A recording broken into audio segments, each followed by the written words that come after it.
Primero vamos a hablar sobre cómo se diseñaron las vacunas contra el SARS-CoV-2, qué plataformas existen disponibles para desarrollarlas, un resumen, un pequeño viaje para resumir los resultados de los ensayos clínicos de fase 3 de las vacunas aprobadas contra el SARS-CoV-2, qué hay de las variantes y las vacunas, realmente nos reduce la eficacia con el fin de que ya no pueden funcionar y protegernos contra la COVID-19, pues eso también lo vamos a resolver.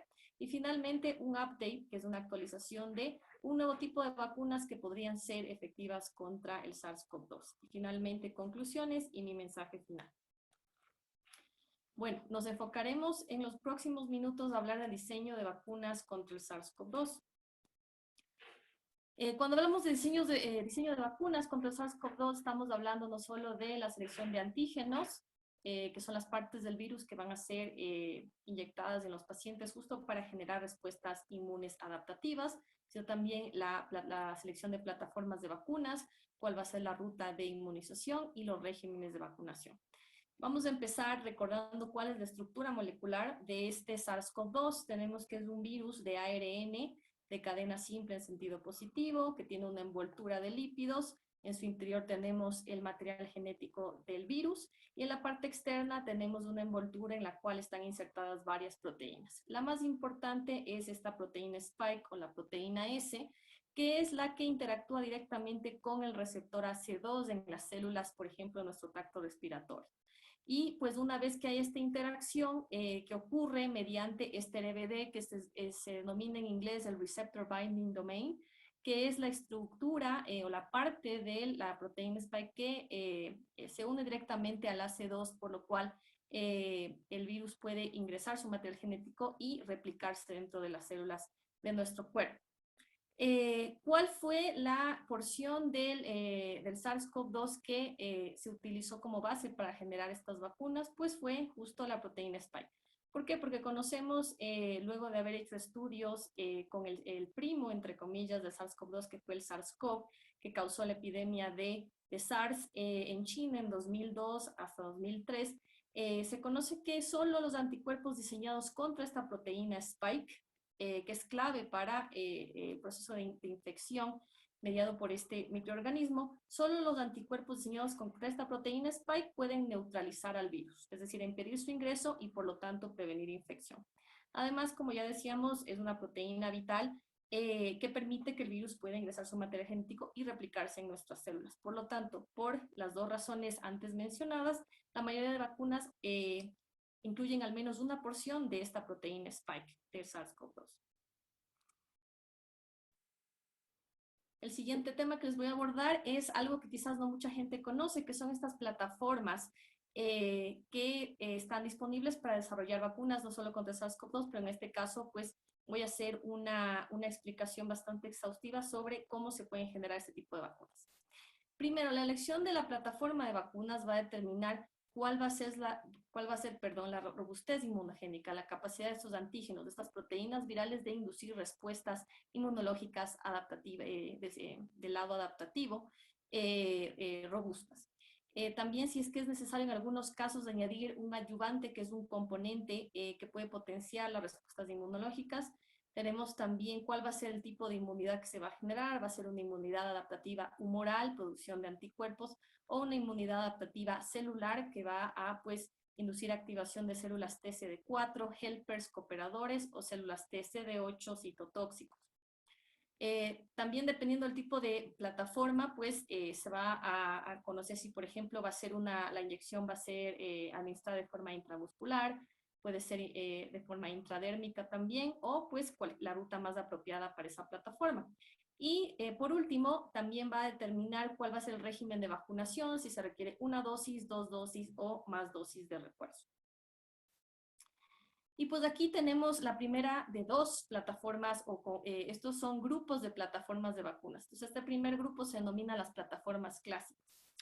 La mayoría de vacunas que han sido desarrolladas y aprobadas para uso en seres humanos fueron basadas en el uso de los miembros de este grupo de plataformas.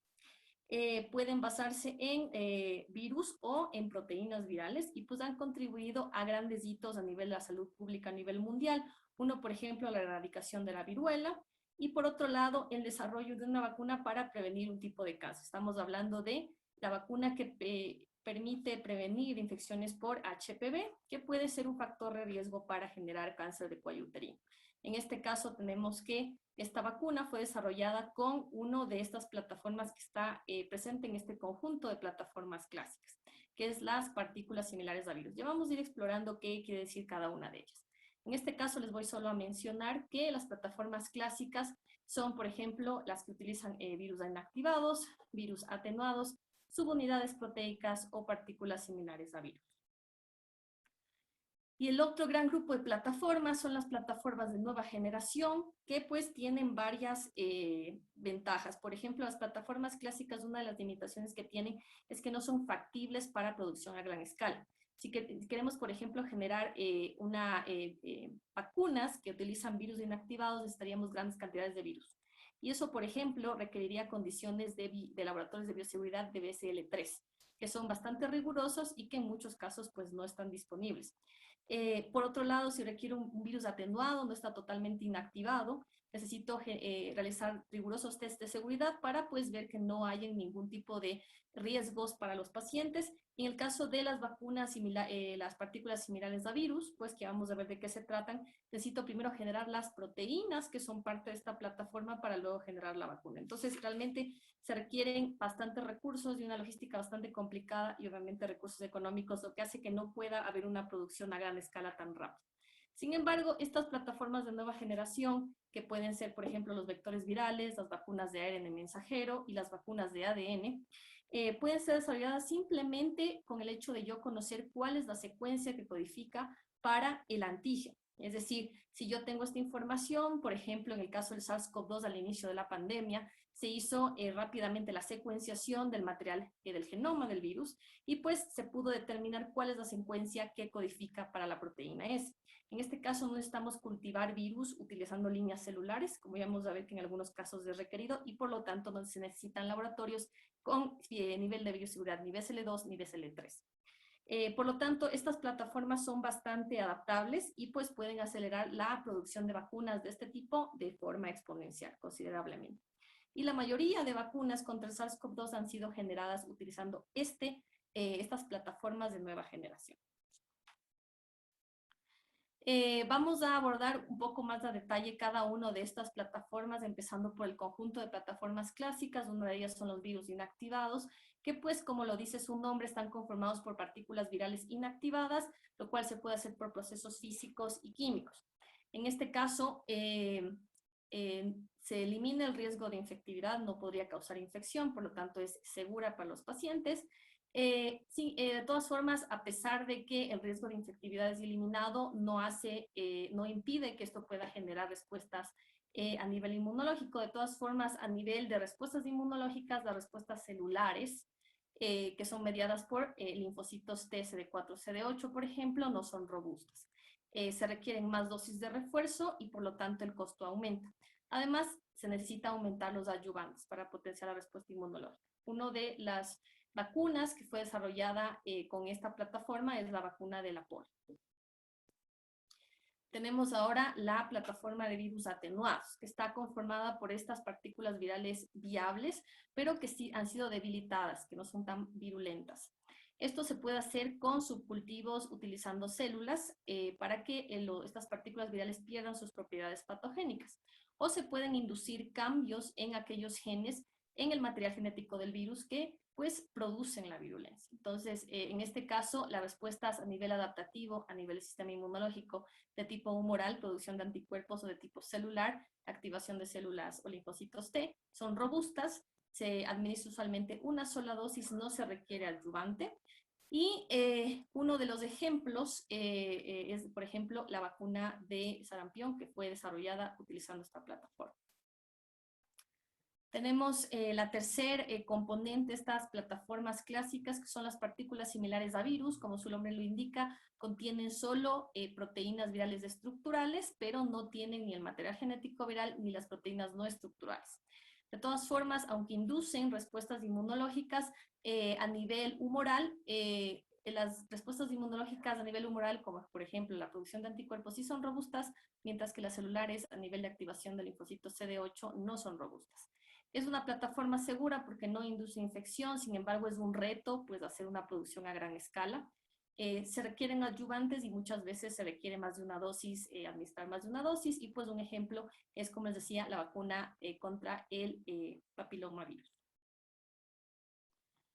Tenemos la última plataforma que compone este gran grupo de plataformas clásicas, que son las subunidades proteicas. Básicamente tenemos proteínas virales o grupos de proteínas. Y pues estas proteínas pueden ser obtenidas a partir de partículas virales o de células infectadas por esas partículas, o a través de ingeniería genética generando proteínas recombinantes. Es una plataforma segura, no induce infección, las respuestas celulares a nivel inmunológico no son robustas y por lo tanto se requieren adyuvantes y dosis de refuerzo, lo cual también influye en los costos. Tenemos que la vacuna contra la influenza utiliza esta plataforma. Y ahora pasando al segundo gran grupo de plataformas, que son las de nueva generación, tenemos las de vectores virales, que pues están formados por partículas virales recombinantes no virulentas. Lo que se ha hecho básicamente es en su genoma insertar estos genes que van a codificar para los antígenos virales de interés. Entonces, lo que hace justo este vector viral es servir como un vehículo para llevar esta información a las células y que ellas puedan generar el antígeno de interés. Las respuestas humorales y celulares a nivel del sistema inmune adaptativo sí son robustas, se da una expresión del antígeno a largo plazo. Y de todas formas, hay dos desventajas que se podría decir que están asociadas a esta plataforma de vectores virales. Una de ellas es que los vectores, por ejemplo, se utilizan estos adenovirus, que son virus que causan, por ejemplo, catarro. Entonces, existen poblaciones humanas que ya tienen anticuerpos contra estos adenovirus que son utilizados en la producción de estas vacunas. Por lo tanto, en algunos casos, en algunas poblaciones, estos anticuerpos podrían reducir la eficacia de este tipo de vacunas en los pacientes. La otra desventaja es que a veces se requieren dosis de refuerzo. Por lo tanto, si se utiliza el mismo vector al inicio, en la primera dosis, el organismo va a generar anticuerpos contra el antígeno de interés, pero también contra el vector. Si yo utilizo el mismo vector en una segunda dosis, estos anticuerpos que ya están presentes en el paciente podrían llegar a destruir la vacuna en la segunda dosis y pues no tendría la misma eficacia. La producción puede ser, a gran escala puede ser costosa. Un ejemplo es la vacuna contra el ébola.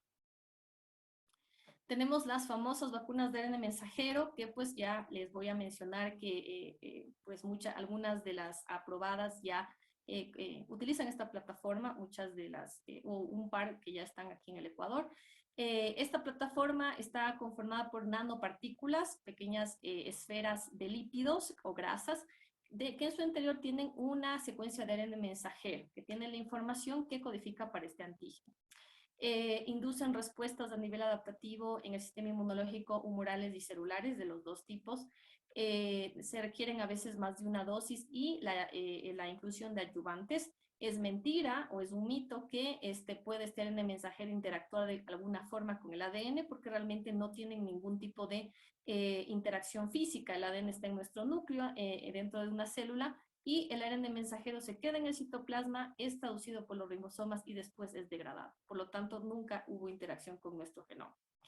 La capacidad de producción puede ser bastante rápida. Sin embargo, uno de los problemas logísticos que hubo al inicio de la pandemia fue que el ARN es una molécula bastante inestable, se puede degradar en altas temperaturas, incluso a temperatura ambiente. Por lo tanto, se requería, por ejemplo, ultracongelación en estos congeladores especiales que muchos biomédicos hemos utilizado, pero porque, por ejemplo, en el servicio, en los sistemas de salud no están disponibles. De todas formas, ya estos problemas logísticos han sido pues manejados y ya no se necesita necesariamente ultracongelación, sino solo congelación. Pasamos a las vacunas de ADN, que pues en este caso están conformadas por plásmidos. Los plásmidos son fragmentos de ADN que contienen estos genes que codifican para antígenos virales. Y obviamente han sido insertados en estos plásmidos mediante ingeniería genética, utilizando enzimas que cortan estos plásmidos y pues luego permiten ingresar esta nueva información. La inyección requiere además de un proceso de electroporación justo para que pueda ingresar esta información en el paciente, entonces lo que hace que sea un poco más costoso. Son basadas en ADN, el ADN es mucho más estable o termoestable que el ARN, por lo tanto pueden ser mantenidos incluso a temperatura ambiente, la producción es más rápida, no es costosa, no generan infecciones, pero las respuestas inmunológicas podrían no ser robustas. Se requieren adyuvantes y muchas veces se requiere más de una dosis. Bueno, ahora sí hemos llegado un poco a este resumen que quizás muchos están esperando para hacer un paneo de las 11 o pues de tomado las principales vacunas aprobadas y pues recordemos ahora los datos obtenidos en su momento en los ensayos clínicos de fase 3 y algunos otros detalles adicionales. Tenemos primero a estas vacunas de ARN mensajero que pues fueron aprobadas contra la COVID-19. Una es, por ejemplo, la vacuna desarrollada por Pfizer-BioNTech, que pues se administra en 2 dosis, como recordemos que es una nanopartícula de lípidos o grasas que contiene un ARN mensajero que codifica para la proteína S. Por lo tanto, nuestras células van a poder producir esa proteína S y presentarla al sistema inmunológico para activarla. Se requieren 2 dosis con 21 días de diferencia. La eficacia que fue determinada en los ensayos clínicos fase 3 fue del 95%, tomando siempre en cuenta el tamaño muestral, que sea al menos de 30.000 o más pacientes. La eficacia contra la COVID severa, pues dependiendo de si estamos considerando COVID severa utilizando los lineamientos de la CDC o los lineamientos de la FDA, osciló entre el 95 y 100%. Y pues en este caso las condiciones de almacenamiento al inicio de la pandemia se requería ultracongelación a menos 80 grados centígrados, lo que era un poco difícil de manejar, pero pues luego de hacer estos nuevos ensayos Pfizer indicó que se puede mantener a una temperatura de congelación de menos 20, lo cual es un poquito más manejable. Esta vacuna, que pues ya también estuvo disponible en Ecuador, pues está aprobada para uso en 98 países, pero la aprobación completa, el full approval por la FDA, ya lo obtuvo esta vacuna a nivel de Estados Unidos en agosto. Tenemos la otra vacuna de ARN, que es la de Moderna, que pues también fue desarrollada mediante esta plataforma de vacunas de mensajero. Se requieren 2 dosis con 28 días de diferencia. La eficacia en los ensayos clínicos fue del 94% y la eficacia contra COVID severa fue del 100%. Puede mantenerse en congelación o también por 30 días en refrigeración. Ahora pasemos a ejemplos de vacunas desarrolladas mediante la plataforma de nueva generación denominada vectores virales. Tenemos a la vacuna AZD1222, desarrollada por AstraZeneca y la Universidad de Oxford. En este caso, el vector no es un adenovirus humano, sino un adenovirus de chimpancé, que pues tiene una secuencia de ADN en su genoma que codifica para la proteína S del SARS-CoV-2. En los ensayos fase 3 se probaron 2 regímenes con este número de partículas virales, 5 por 10 a la 10, y se probó un régimen de 2 dosis con un intervalo de tiempo entre dosis y dosis de menos de 6 semanas, y otro régimen en donde habían 2 dosis y el intervalo de tiempos entre ambas era de más de 2 semanas. En el primer caso se obtuvo una eficacia del 55% y en el segundo caso una eficacia del 81%. La eficacia contra COVID severa fue de 100% a nivel de evitar la hospitalización y se pueden, en este caso, la mayoría o todos vacunas desarrolladas mediante vectores virales se pueden mantener en refrigeración sin ningún problema. Ahora pasemos a la que le denominan muchas veces y puede causar cierta estigmatización, la vacuna entre comillas rusa, que tiene su nombre también, que es la Sputnik V, desarrollada por el Instituto de Investigaciones Gamaleya en Moscú. Y pues en este caso, esta vacuna tiene un diseño bastante inteligente. Recordemos las desventajas que les había mencionado sobre este tipo de plataformas de vectores virales. En este caso sí se utilizan adenovirus humanos, pero se utiliza 2 dosis con 2 diferentes tipos de adenovirus, lo que hace que en este caso se pueda evitar esta situación en la cual al inicio, si se usa, por ejemplo, el mismo vector viral, estos anticuerpos que se generaron luego de la primera dosis contra el vector podrían afectar a la segunda dosis. Por lo tanto, utilizaron 2 adenovirus humanos, el adenovirus 26 y el adenovirus 5. Cada uno contiene en su genoma una secuencia que codifica una secuencia de ADN que codifica para la proteína S. Se requieren 2 dosis con 21 días de diferencia. La primera dosis de adenovirus 26, la segunda de adenovirus 5. La eficacia reportada por el grupo de investigación fue del 92% y la eficacia contra COVID severa del 100%.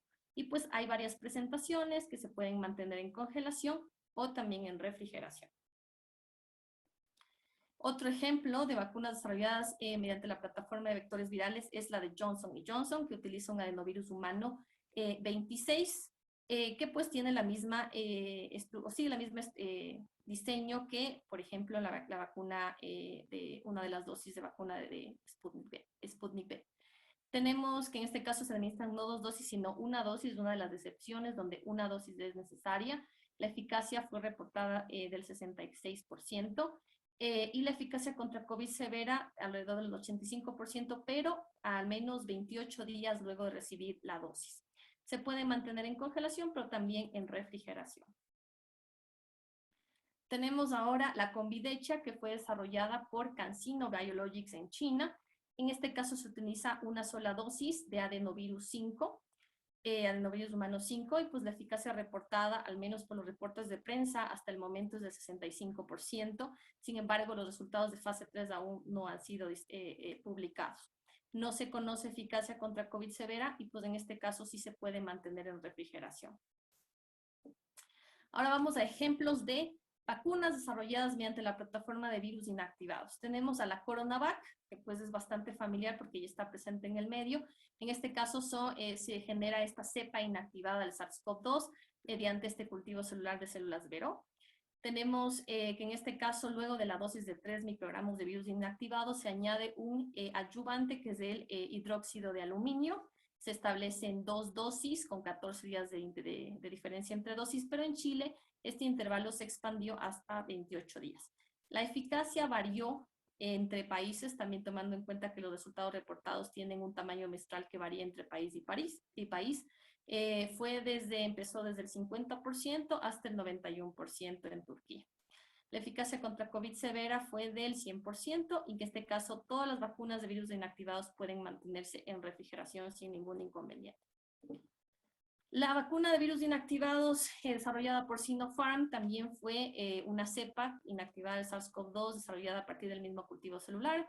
Utiliza el mismo adyuvante que el anterior. Requieren 2 dosis, en este caso 21 días es el intervalo entre dosis y dosis, y la eficacia reportada es del 78%. La eficacia contra COVID severa fue del 79% y, como les mencioné anteriormente, se puede mantener en refrigeración. Otro ejemplo de vacuna desarrollada utilizando esta plataforma de virus inactivados es Covaxin, que pues es una cepa igual inactivada de SARS-CoV-2, inactivada con este compuesto llamado beta-propiolactona. Se requiere 2 dosis que incluyen un adyuvante y el intervalo entre dosis y dosis es 28 días.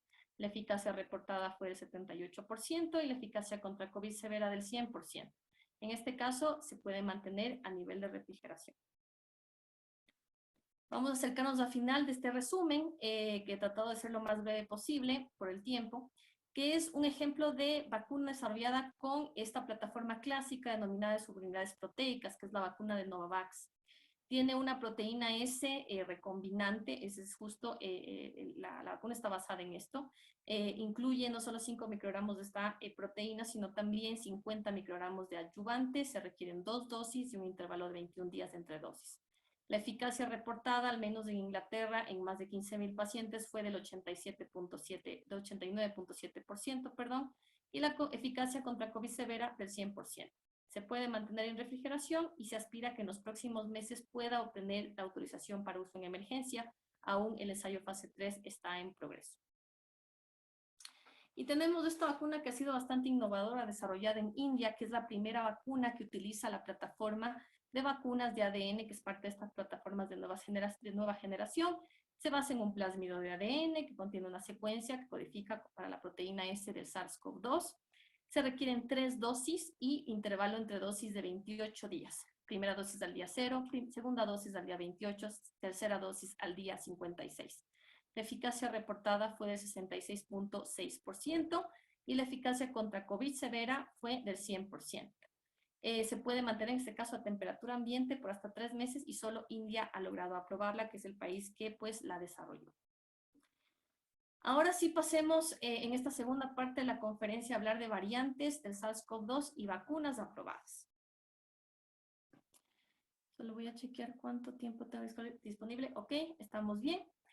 Voy a hablarles ahora, primero, acordémonos de las variantes. Hay dos conjuntos de variantes que han sido determinadas por la OMS, que han sido determinadas por si es que cumplen ciertos criterios. En este caso tenemos el conjunto de variantes de SARS-CoV-2 que se consideran las variants of concern o variantes de preocupación, que como vemos en esta tabla sacada de justo la página de la OMS, pues son 4. Tenemos la variante alfa, que pues como sabemos la nomenclatura con la cual se utiliza para nombrar estas variantes, pues cambió. Antes se utilizaba este código de letras y números, o también el país donde fue encontrada por primera vez, lo que causó en ciertos momentos cierta estigmatización. Por lo tanto, se decidió que cada variante iba a recibir una letra del alfabeto griego. En este caso, la variante que fue detectada por primera vez en septiembre de 2020 en Reino Unido, la B117,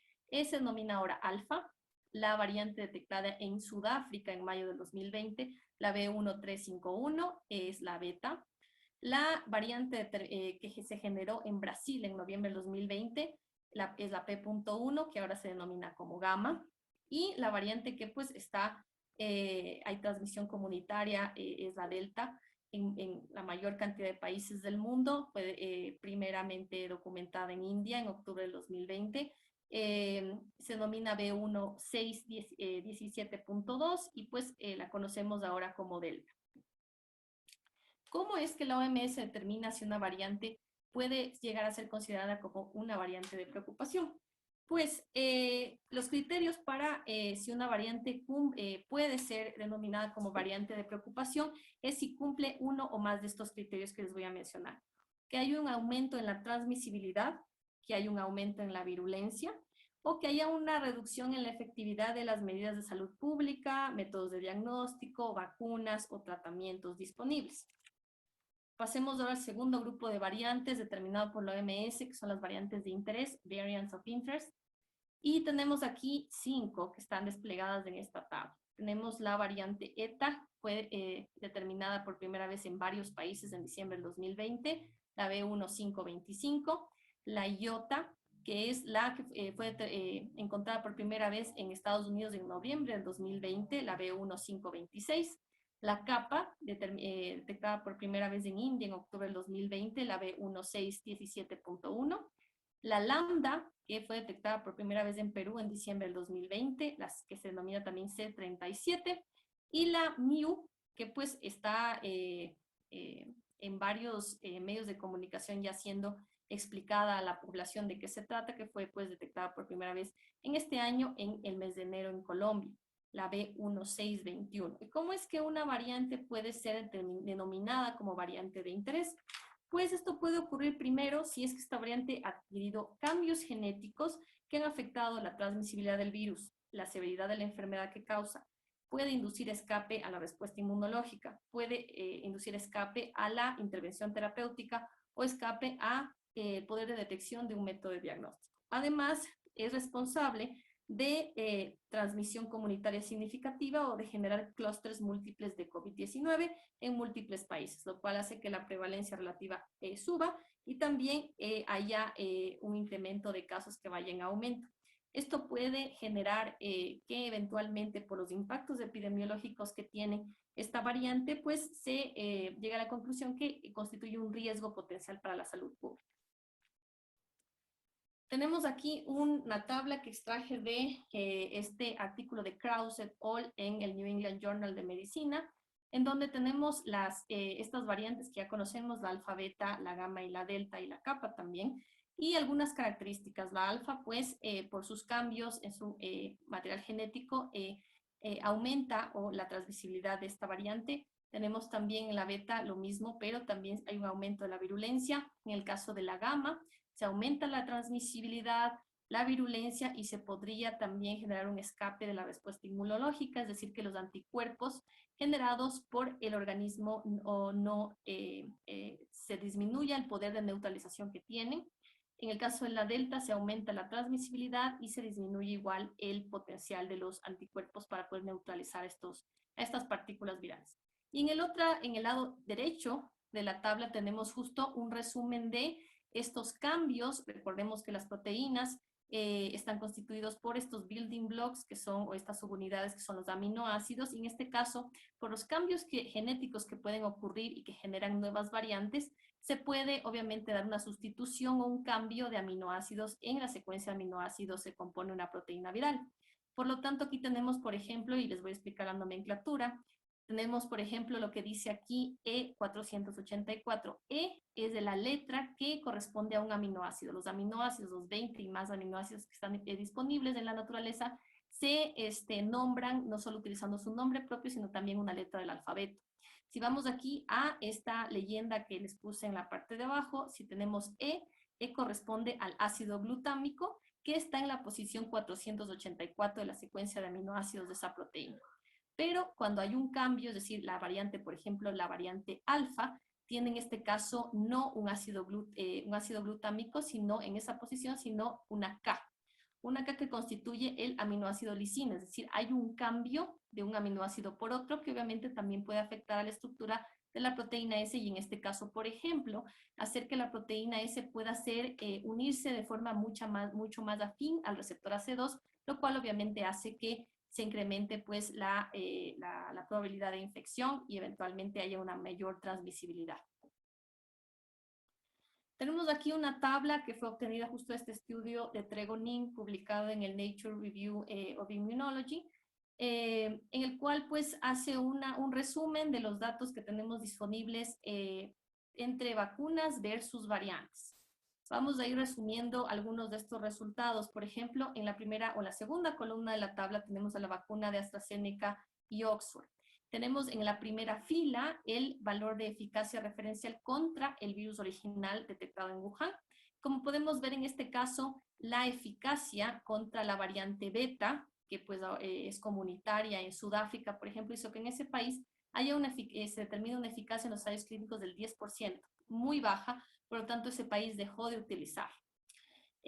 Sin embargo, pues ese fue uno de los resultados más que empezó a causar cierto tipo de recelo en la comunidad científica. De todas formas, contra la variante alfa, pues está dentro del rango referencial de eficacia. Y en el caso de la variante delta, tenemos que hay determinado una efectividad, en este caso ya a nivel de mundo real, no en ensayos clínicos, del 92% para prevención de hospitalizaciones, y una efectividad del 60 al 71% para prevenir la enfermedad. Tenemos también el caso de la vacuna de Pfizer. El valor referencial de eficacia fue el 95%, pero se vio cierta reducción en la eficacia cuando estaba frente a la variante alfa o cuando estamos hablando de la variante beta. En el caso de la variante gamma no se ha visto reducción de eficacia. De todas formas, eso no quiere decir que la vacuna ya no pueda protegernos contra estas variantes, porque pues la cantidad de anticuerpos que se induce mediante esta vacuna de Pfizer es muy alta, son 2 dosis, en la segunda dosis hay una gran inducción de producción de anticuerpos, por lo tanto esta reducción no sería significativa. En el caso de la variante Delta, hablando de la vacuna de Pfizer, habría una efectividad en el mundo real con una dosis, luego de administrar una dosis del 88%, de acuerdo a lo que conocemos. En el caso de la vacuna de Moderna, para las 4 variantes se ha visto una reducción del nivel de anticuerpos neutralizantes que podrían producirse, lo cual igual no quiere decir que se reduzca la eficacia de forma trascendental en esta vacuna, pero obviamente se nota que si estamos comparando el virus referencial de Wuhan y las variantes, hay un cambio, porque obviamente el virus cambia y estos anticuerpos que se pueden producir por la vacuna no son ya afines a una proteína spike que ya ha tenido cambios. En el caso de la vacuna de Johnson & Johnson, tenemos que el cambio más trascendental fue contra la variante beta, sobre todo en Sudáfrica, en donde se redujo la eficacia del valor referencial de 66% a 57%, de todas formas sigue estando por sobre el 50% determinado por la OMS. En el caso de la variante Delta, tenemos que hay datos muy primarios de efectividad a nivel de mundo real de 60%, pero no son todavía concluyentes. Pasando a la vacuna de Novavax en comparación a las variantes circulantes, tenemos que sí hubo una reducción de eficacia con respecto a la variante alfa y la variante beta. Y la vacuna de Sinovac, pues tenemos pocos datos disponibles, pero no habría un cambio significativo en la eficacia, por ejemplo, con los datos con respecto a la variante gamma. Y pues para resumir toda esta tabla anterior, podemos decir que la mayoría de vacunas todavía siguen siendo efectivas contra las variantes de turno. En este caso, la variante comunitaria, que es la que está en la mayoría de países del mundo, ya es la Delta, y pues se ha indicado que al menos la efectividad de las vacunas todavía está vigente para vacunas del RNA mensajero, la de AstraZeneca y, por ejemplo, esta vacuna Bharat desarrollada en India. Y esto es obviamente un gráfico que recopila información de estudios, de información disponible, que fue desarrollada por el doctor Eric Topol y lo transmitió vía su cuenta de Twitter. Ahora les voy a dar la última porción de información, que son estas vacunas intranasales contra la SARS-CoV-2. Cuando se realiza una administración intramuscular de una vacuna, la mayoría tienen administración intramuscular, se inducen respuestas inmunes adaptativas, por ejemplo, las respuestas inmunes adaptativas de tipo humoral, en donde se producen anticuerpos, por ejemplo, los anticuerpos IgG, que lo que hacen es proteger al sistema respiratorio inferior, estamos hablando a nivel pulmonar. Pero esto no estimula respuestas inmunes adaptativas como la producción de otro tipo de anticuerpos, son los anticuerpos IgA, que se producen a nivel de mucosas, y en este caso podrían proteger al sistema respiratorio superior, no están, por ejemplo, nuestras mucosas respiratorias. Estudios preclínicos y clínicos han demostrado que hacer una administración no intramuscular, sino una administración de la vacuna intranasal induce no solo altos niveles de anticuerpos neutralizantes, altos niveles de anticuerpos, en este caso IgA, que están presentes en mucosa e inducen una protección en estos sectores, sino también activación de linfocitos T, que inducen respuestas inmunes adaptativas celulares, y no solo en sistemas a nivel de sistema respiratorio inferior, a nivel pulmonar, sino también a nivel de las vías respiratorias. Por lo tanto, se podría generar en ambos sistemas respiratorios inmunidad esterilizante, es decir, que el virus no es capaz de entrar a nuestras células, no causa infección y por lo tanto, pues no, esto no desenfoca en un caso de COVID-19. Aquí tenemos un breve gráfico justo para explicar lo que pueden hacer las vacunas intranasales. En general, justo estos anticuerpos IgA que son muy importantes para la defensa contra microorganismos en las mucosas y también, obviamente, generar respuestas sistémicas a nivel de, por ejemplo, activación de linfocitos T, que no solo protegerían al sistema respiratorio, sino a otros sectores mucho más distantes. Las ventajas del uso de estas vacunas intranasales son, por ejemplo, para los pacientes que tienen fobia a las agujas, no requiere agujas, incluso se puede hacer una administración que es mediada por el mismo paciente, se inducen respuestas inmunes a nivel de mucosas, a nivel local y a nivel sistémico. El inicio de la respuesta inmune es mucho más rápido, es una respuesta inmune más robusta. Se puede escalar esto a una vacunación masiva y pues se puede generar protección en lugares que están más distantes del lugar de administración de la vacuna. Tengo aquí un ejemplo de un estudio que fue desarrollado, que básicamente es una versión en spray nasal de la vacuna de AstraZeneca, desarrollada por AstraZeneca y la Universidad de Oxford, en el cual pues se hicieron ensayos preclínicos en animales, y estos resultados fueron publicados en la revista Science Translational Medicine, en donde pues se observó que esta vacuna protege a estos modelos animales, a hámsters y a monos, de contraer COVID severa, y también algo muy importante, es que redujo la cantidad de virus, de partículas virales viables presentes en la nariz, por ejemplo, de estos animales. Lo cual haría que en este caso un animal vacunado, o extrapolándolo ya a nivel de población, una persona vacunada con este tipo de vacuna mediante spray nasal, podría hacer que se reduzca la cantidad de partículas virales en las fosas nasales, lo cual haría que se reduzca a su vez la transmisibilidad de virus entre pacientes vacunados a otras personas, por ejemplo, no vacunadas. Y pues en base a estos resultados están empezando ya los ensayos clínicos para evaluar cómo podría ser la seguridad y eficacia de este spray nasal en pacientes. Y pues les dejo ahora con mis conclusiones. Recordemos que el antígeno viral en base al cual se han diseñado todas las vacunas contra el SARS-CoV-2 es la proteína viral Spike, la proteína S, que pues interactúa con nuestro receptor AC2 y permite la infección. o el ingreso del virus para poder replicarse en nuestras células. Existen dos tipos principales de plataformas de vacunas, las plataformas clásicas y las de nueva generación. 22 vacunas han recibido autorización para uso en seres humanos. Esto es una autorización de uso en emergencia, solo la de Pfizer tiene una full approval en Estados Unidos mediante la FDA. 22 han recibido esta autorización en al menos un país del mundo por las agencias regulatorias de esos países. Las vacunas aprobadas aún son efectivas contra las nuevas variantes del SARS-CoV-2. Estamos hablando en este caso de efectividad porque sería la respuesta a nivel de mundo real. Cuando estamos hablando de eficacia, es la respuesta a nivel de ensayo clínico en condiciones controladas. Las vacunas intranasales contra el SARS-CoV-2 son una estrategia eficaz que permite generar inmunidad esterilizante tanto en el sistema respiratorio superior e inferior, lo cual obviamente podría ser una estrategia adicional en esta lucha contra este virus.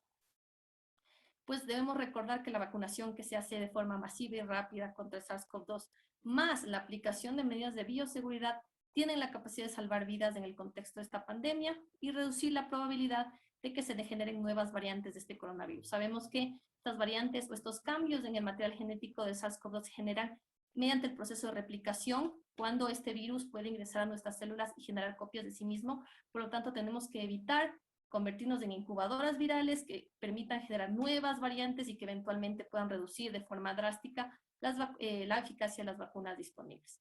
Por todo esto, pues les dejo mis datos de contacto. Ha sido un honor estar con ustedes en esta noche y pues cualquier pregunta es bienvenida para poder ser respondida. Muchas gracias.